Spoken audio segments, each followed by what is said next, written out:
বলিউডের জনপ্রিয় গায়ক অরিজিৎ সিং রবীন্দ্রসঙ্গীতের হিন্দি অনুবাদ প্রকল্পে অংশ নিতে ১.৫ কোটি টাকা পারিশ্রমিক চাওয়ায় বিস্মিত হয়েছেন গায়ক ও তৃণমূল নেতা বাবুল সুপ্রিয়। এই প্রকল্পে শ্রেয়া ঘোষাল, শান, মধুবন্তী বাগচি সহ অনেকে কম পারিশ্রমিকে কাজ করছেন।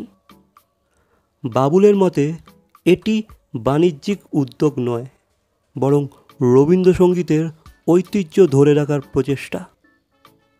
অরিজিৎ সাধারণ জীবনযাপনের জন্য পরিচিত, তাই এত বেশি অর্থ চাওয়া তাকে অবাক করেছেন।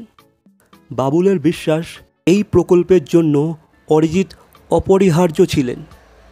তবে এই বিষয়ে এখনও কোনো মন্তব্য করেননি অরিজিৎ সিং। সো গাইস, এই বিষয়ে তোমাদের কি মন্তব্য অবশ্যই কমেন্ট করে জানাবে। ভিডিওটা ভালো লাগলে লাইক, কমেন্ট, শেয়ার, সাবস্ক্রাইব। তো দেখা হচ্ছে পরবর্তী কোনো ভিডিওর সাথে। Till then, by.